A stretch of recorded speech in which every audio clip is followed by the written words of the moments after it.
Okay, don't want to keep you guys waiting. Let's get straight into it. So, today, what is today? Well, today, my brothers, is Mother's Day. That's right. So, we got a couple articles, some of which I've already read to you guys. We're going to briefly go through one. All right, briefly. We're just going to get the main gist of it.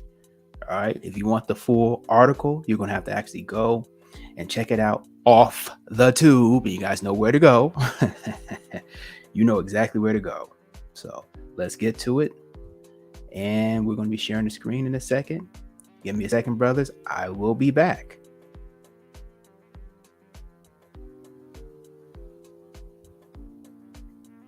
Okay. You guys see the article? I see it on my screen. And let's get into it. So, what is Mother's Day? Okay.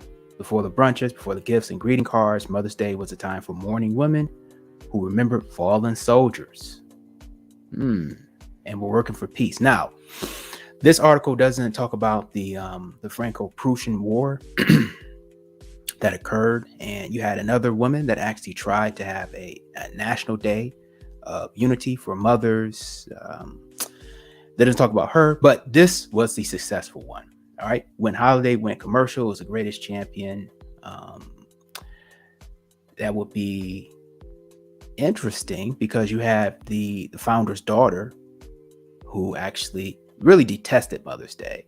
Detested it. Her name was Anne, and it actually was popularized in West Virginia. But let's get into it. As the 1850s West Virginia woman organizer Anne Reeves Jarvis held Mother's Day work clubs to improve sanitary conditions. That's right. Let's highlight that. Okay, sanitary conditions were awful, specifically amongst the front line and soldiers. And you gotta understand, there's a little bit of history that is not discussed. Seminole Wars.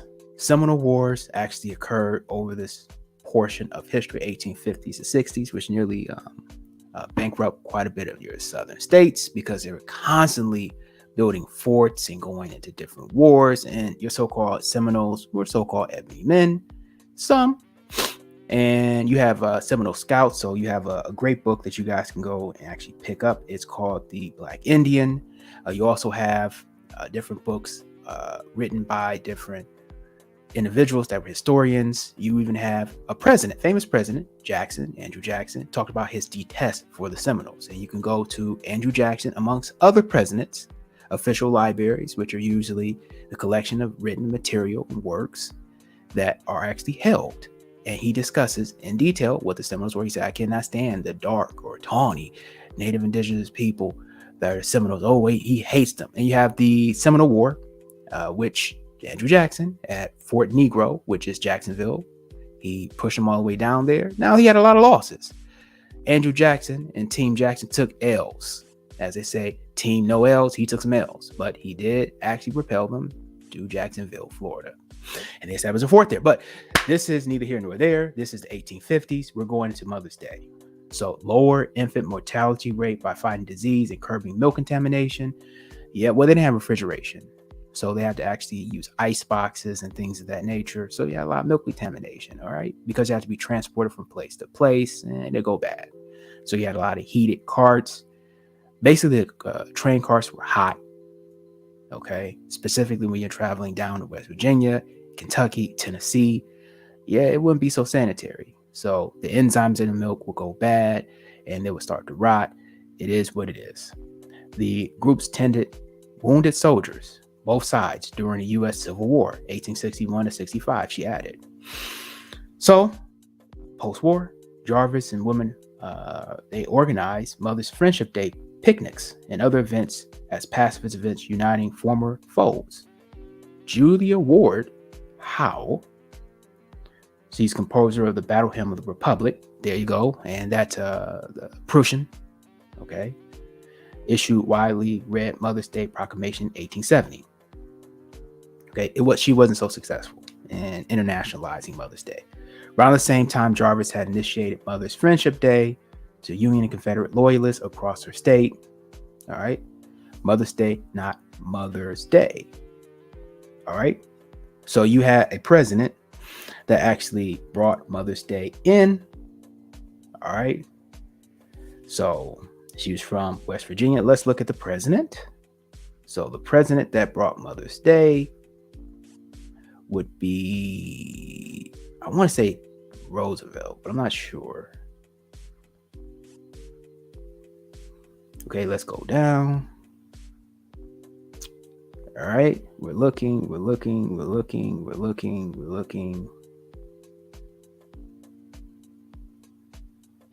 So I'll get back to you guys in a second. Let me mute this and I'll get back to you guys because I don't want to. I know it was a president that popularized it. So give me a second. I'll find it. I'll be right back.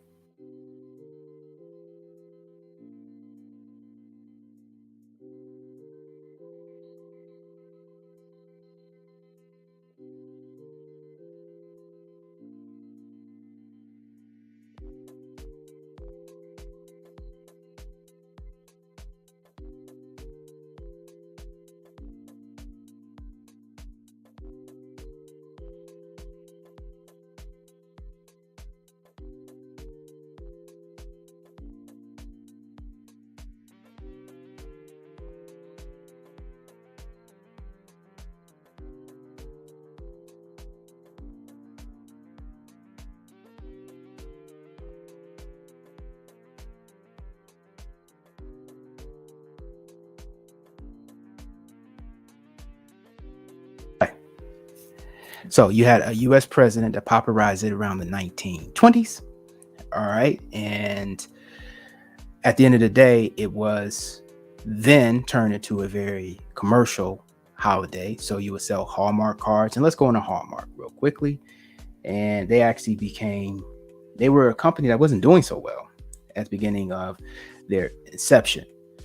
There was no denying it. Strictly speaking, Hallmark cards itself, which sold its first Mother's Day cards in early 1920s, reports that Mother's Day was its number 3 holiday for card exchange in the United States, behind Christmas and Valentine's Day, another apparent affront to the memory of the mother of Mother's Day. Now, the woman that actually founded Mother's Day, Jarvis, she died penniless and broke.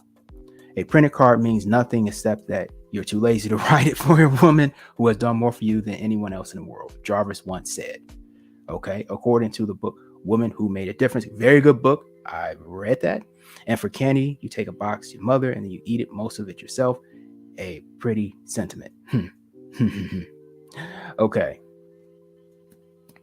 In much of the Arab world, Mother's Day is on March 21st, which happens to loosely coincide with the starting of spring. All right. And, you have aspects of Lent, period of Lent. So at the end of the day, I was looking for the president. I thought it was in this article, but you guys can go and look that up on your own. So quick little drop. Let's stop sharing that. All right. And here. So you guys are always saying, hey, 21st. What the heck? 21st? Seems interesting. So Mother's Day. Its origins really connected to an ancient fertility festival observance. Okay. Most of your non-believers in Christianity, they call them Gentiles in the Bible and the Torah, even in the Quran, they would talk about the Gentiles. Well, I don't know if they would say Gentiles in the Quran, but if they do, you guys can drop that in the comment section. All right. So the Greeks, yes, the Greeks, the polyethnic society, which had so-called black people in it, and it had a pantheon of different gods that they worship and goddesses. They celebrate the rebirth of nature. I.e., nature is a Latin word meaning birth. You don't believe me? Let's look up nature in a second. So the names Cybele and Gaia. All right. So you had a lot of things that actually occurred during this festival, which is based on, rabbits, astrology, zodiac, mostly heaven. All right. So it was a fertility practice. And it was an occult thing that actually occurred all throughout history, all right? It predates your Christian belief system and things of that nature. So here are the holidays, all right? We went through the holidays before. Easter, it's this star, Mother Earth. Then you have Mother's Day, Father's Day, it's based on sun god, all right? Based on a summer solstice. So you have the sun gods and summer solstices. You got Halloween and Christmas, you got Samhain. you got Christmas, and they're solar deities and the solar festivals. You have New Year days, which is Janus. Basically, one head faces forward, the other one faces back. Basically, it able to look back in time and forward. All right, so you have the double-headed god. Well, it's not Valentine's Day. You already know that. That's Lupercalia. We discussed that a year ago, I want to say. Lupercalia. So these are all ancient practices passed down from parents to children. So it's based on idols, and it drives the world economy. And a lot of merchants have grown rich, and so you always will have the commercialization and the financial aspect associated with these holidays, because it is about that dollar. Let me get that little picture up. It's about that dollar. That dollar. Oh yes. It's about that guap, that dough, that fetty. It's about selling cards. It's about selling everything from flowers. It's about everything. And the flowers really represent nature. Just in case you didn't know that, it's a nature festival, a nature deity. So it's often connected to your second. So you have your second spring festival, which, it occurs. It's about that. So flowers represent that. Then you have the cards, and you have the chocolates, and you have all those other things. Well, at the end of the day, chocolates can actually be connected to aphrodisiac. So I can see why a husband would give it to his wife. I get it. But you do have leftover chocolates from Easter, and a lot of your merchants had to sell the chocolates. All right. They had to sell them. So they had to wrap it up, remelt it, and put it into Mother's Day, because it's all about the dough. All right. You guys got it? So there's something that I forgot, and I apologize, brothers. I do apologize. And you say, hey, G1, what was that? What'd you forget? Well, I forgot. And let me pull up that banner. Let me pull that up real quickly for you guys. St. Pat's Day. That's right. I forgot it. That's on me. And what is St. Pat's Day? Well, it's a lot of things. Some would say it's about St. Patrick driving out the snakes from Ireland. And you say, what the heck? What the heck are you talking about? Some say it's connected to Celtic and Druid history, which it is. So, what is St. Pat? Well, St. Patrick was actually enslaved. He was actually from ancient Rome, England, or Brittany. Now, one thing that's always intriguing is the color green. That's not what the royals of ancient Brittany actually would wear. Their main color was blue. So that was something later adopted. Now, I get it. You had the Irish Rebellion, which actually occurred, which they decided in protest against the British that were wearing red to actually wear green. But for the most part, your royals, your British royals, your royal courts, your elite in Ireland and that area, they're wearing blue. But okay. So St. Patrick, who was around CE 400, the Shamrock. All right. He's rocking the sham. All right. So the Shamrock is connected to numerous things. A lot of things, it was seen as a plant, a flower, that connected to the Druidic faith. And you have numerous aspects, symbolisms that's connected to that. Celtic. All right. So he was supposedly an individual that was actually enslaved. Then he later became a preacher. And he drove the snakes out, which is symbolic. Now, you have some guys that are your wokey wokes that will say things like, the snake really represents your spinal column. It really represents, your chakras. And I get it. All right, and it connects to ancient Kemetic understandings and mysteries. So you have the Ma'atan or Kemetic school of mysteries, and the snake really is your 33 levels of your crown chakra, things of that nature. That's what they say. All right. So let's get into the history. So Saint Patty or Patrick or Patricius, which means like father figure. Historians agree that Patrick was born in 373 CE, and that would be Dumbarton in Scotland, or the west coast of Roman Brittany, i.e. Wales. So he could have been Welsh. All right. Remember we did the video on Welsh last names. All right. The Romans are said to have had exited Britain in 410 CE. Patrick eventually retired from Glastonbury, England, where he died at the age of 111, which is cap because most historians say he only lived 87 years of age. All right. So St. Patrick was originally called Maewyn, Succat or Magnus Succatus Patricius. His father, Calpurnius, had been a deacon in the Decorion, and his grandfather was a priest. His mother was called Conchicia. Pope Celeste, called Maewyn Succat or Magonus Succatus, the name of Patrick. The Pope gave him the mission of bringing the Catholic faith to Ireland.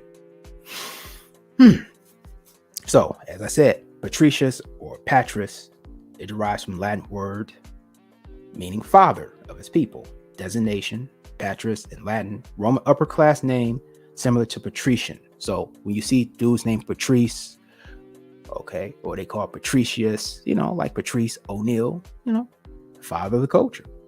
He was a ruling class. The plebeian was a working and middle class, leaving Pagnus to be the name. Rank of those who did not obey the rule of Rome. So he was supposed to have brought the Catholic faith to Ireland, right? That's what they say.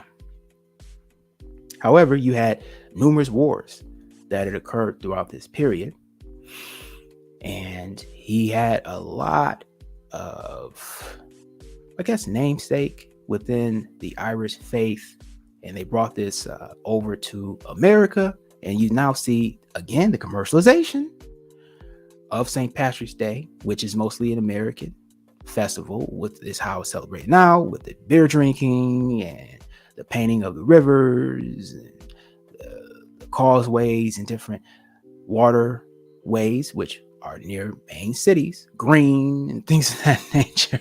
The dyeing of them green. Okay. And you see things like the cross. Well, the cross actually connects to ancient Celtic or pre-Catholic faith, specifically that cross that you see on the shield of Irish police officers. And we discussed Irish police officers. They were guaranteed jobs. You had the Emerald Society that guaranteed these police officers jobs. So America did guarantee immigrants jobs. So white people say, we didn't have guaranteed jobs. They did.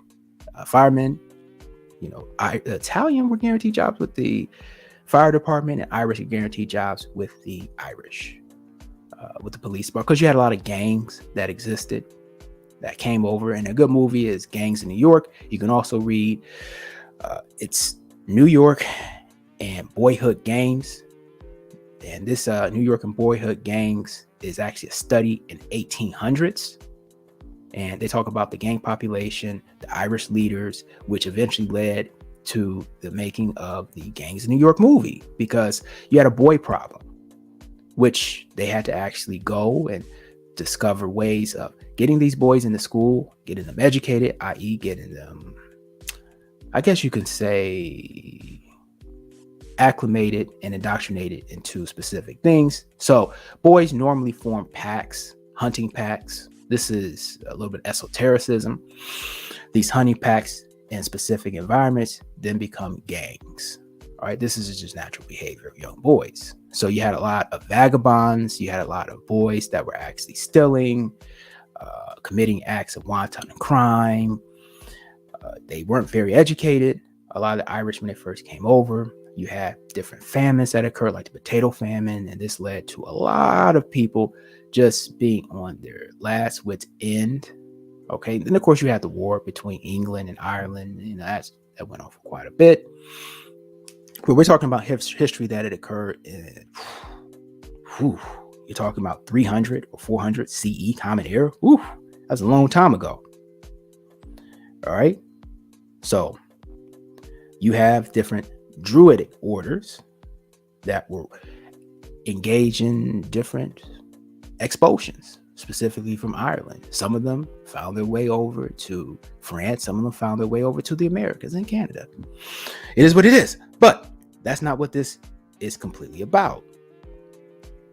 So you have that cross. What is a cross? Well, in the center, it's supposed to represent the sun. So this was an ancient symbol. All right. So they were sun worshippers, the Druids. All right. They worship the sun. So this cross actually existed pre-Catholic. It was incorporated. They put different aspects in.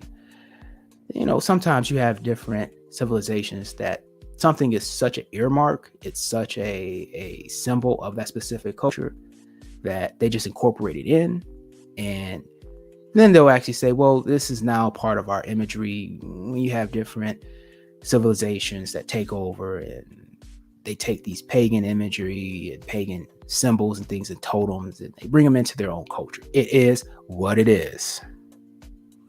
So the Irish word for shamrock is Seamrog, Seamrog, which means summer plant. It grows in the wild and all over the northern hemisphere, at high altitudes in the tropics and even in Africa. It is believed not even, they say it's maybe in South America. Many of these countries have snakes, some of which are huge, others deadly. The type of shamrock given to the U.S. president is usually from Morocco. All right. So at the end of the day, shamrocks, some see them as lucky symbols. Well, they're luck. It's for luck. Now that connects to numerous things. So you have a concept. This is an ancient holiday. In case you guys want to look it up, I'll actually say the name. All right. So this ancient holiday, and give me a second while I pull it up.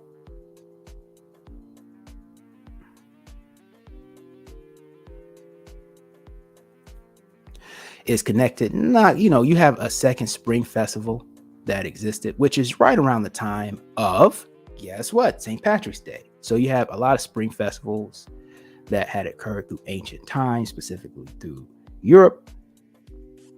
You have an aspect of the goddess, what's her name? It's Bridget. Okay. Her name came from Old Irish, Brio Sagahit. It means fiery arrow. So Bridget walked, flowers and shamrocks grew, and she radiated, inspiring knowledge and healing with a light and surrounded her. Now, oftentimes we have these different deities and goddesses. What happens is they incorporate them and they put a saint in front of their name. They have missionaries and they have different, temples and different orders where they say, oh, this is Saint Thomas Aquinas and Saint Agnes and Saint Martin de Porres, and you have all these different saints, and some of them connect to different deities, different religious groups, and they were the goddesses, and they'll bring them in because so many people worship them, and they'll start changing up little aspects of what they were.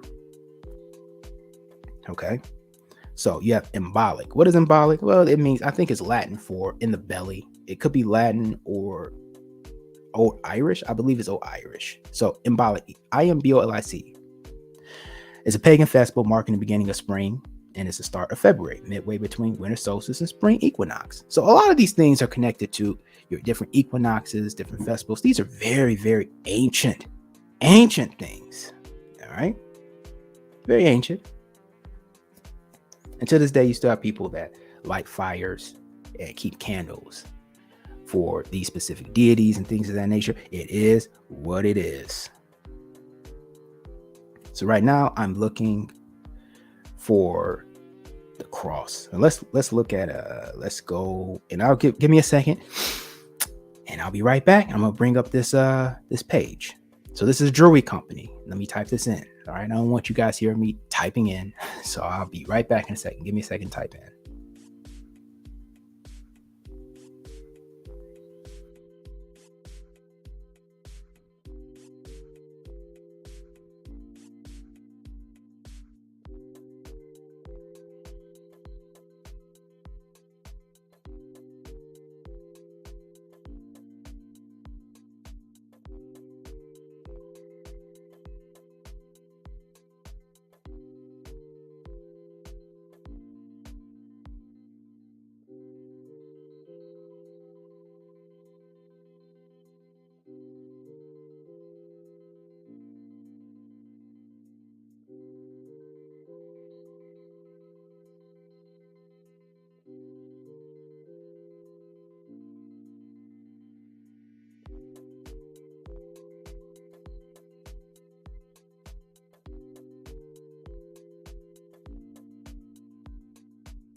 Okay, hope you guys can see that.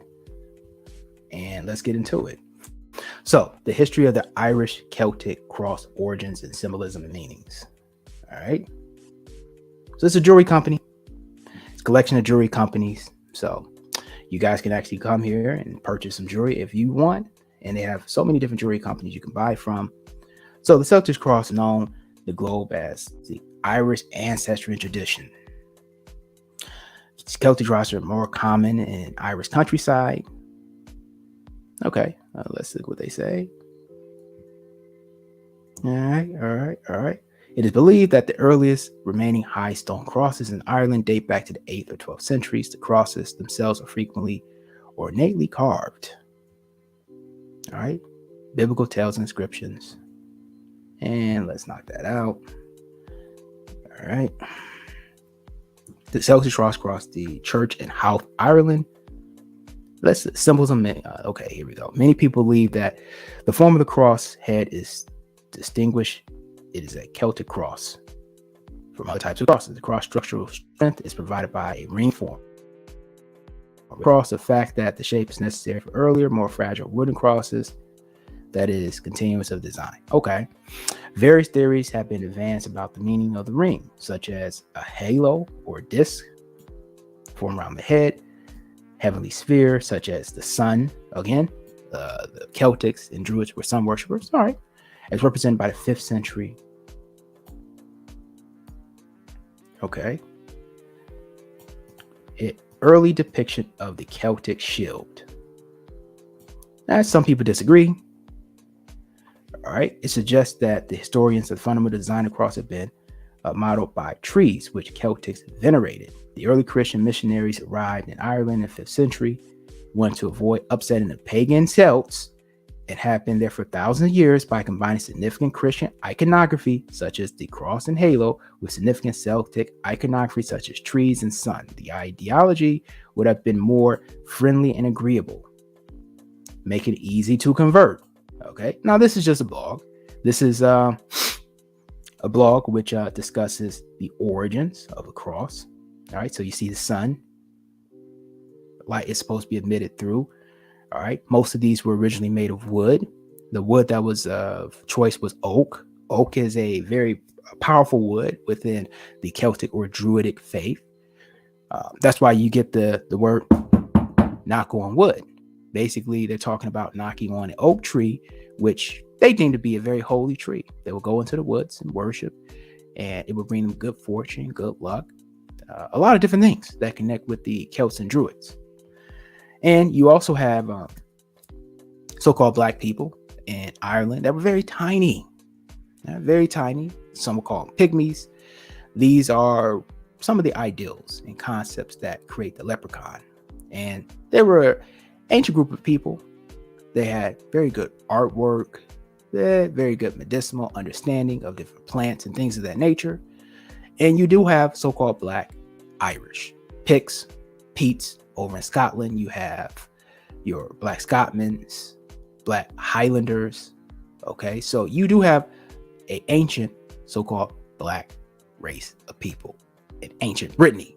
All right, so okay, you keep on putting pop-ups. All right, let's X that out. All right, what was the purpose of the Celtic cross? No one knows. All right, well, people do know. Some of your ancient Celts and Druids, some of which have passed their knowledge down to the younger generations. They know exactly what it means. The ancient humans began such massive stone structures in the first place. So it was found near significant monasteries, which is why they were named such.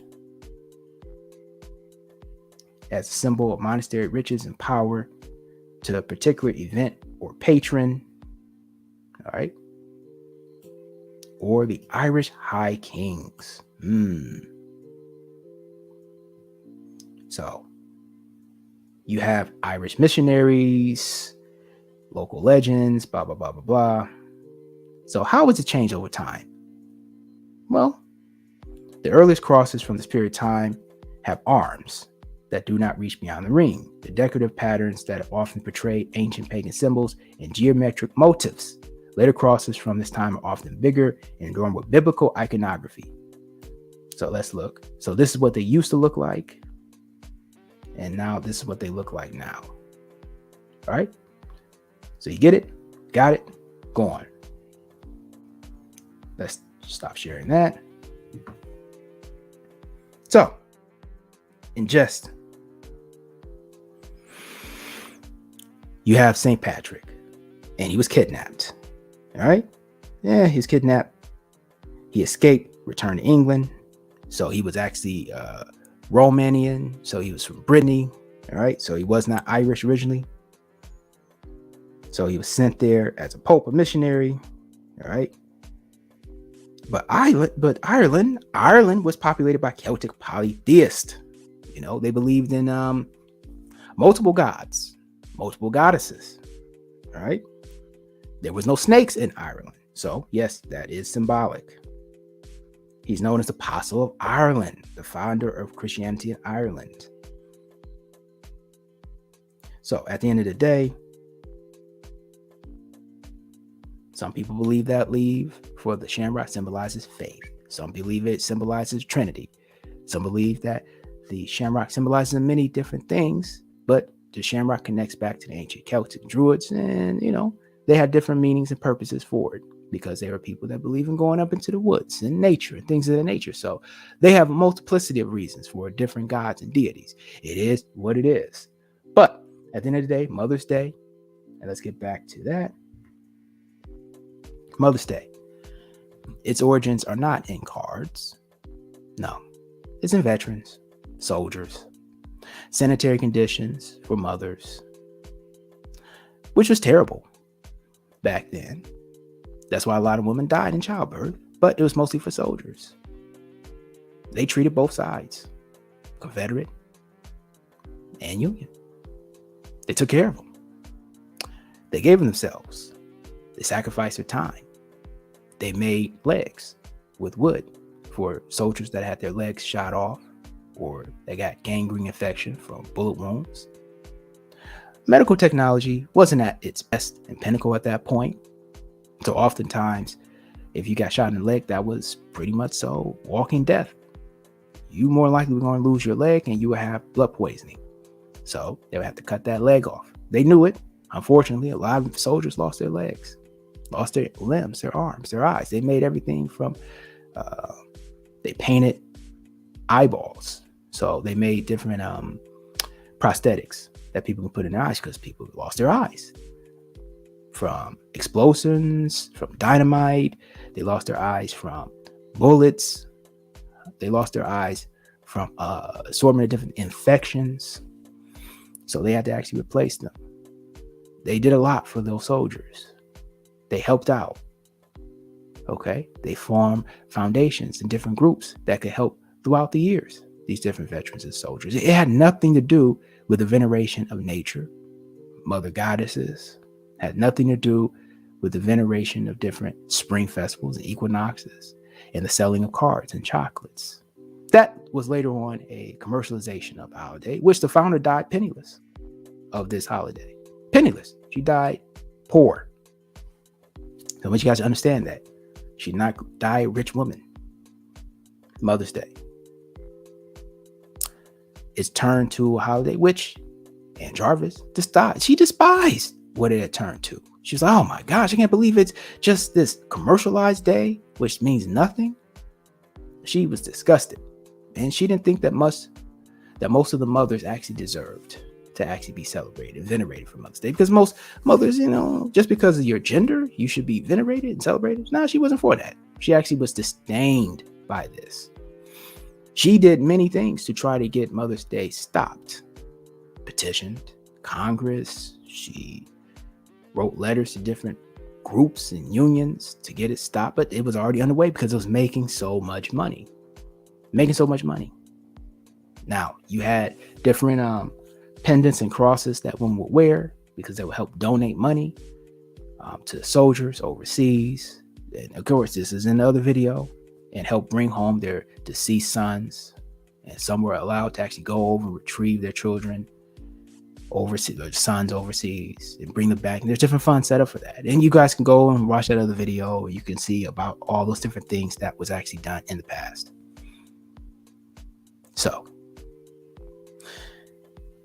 what Mother's Day is now, it's corporate. It's a cash grab. Yes, that's exactly what it is. Enjoy your family, I guess, but never to put anyone on a pedestal. The Most High is what you should be putting on a pedestal, not a woman. Just like as a guy, you shouldn't be put on a pedestal. You're just a guy, right? At the end of the day. So we discussed what all these different holidays were, and the next holiday you thought I was going to forget. You thought I forgot. You thought I forgot. So you did have the ancient order of so-called black people persons that existed in Ireland, small people. Most of them were driven out. Some were actually genocided through different wars and conflicts. Some actually came over to the Americas. Some went elsewhere. All right. It is what it is. And they're written out of history, just like your ancient origins, a retrospective, which is on ancient England. So volume 1. So you can actually look up ancient England, a retrospective, volume 1. And that actually explains the so-called black population of England and of Rome. And then there's another good book on ancient Rome, specifically in Brittany or in England. And I will actually link the title down in the description. And that will actually discuss your so-called black populace. We're not talking about your lords, and we're not talking about your royal courts and your elite. No.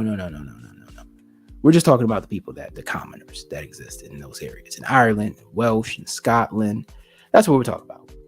So at the end of the day, this is the end of the broadcast.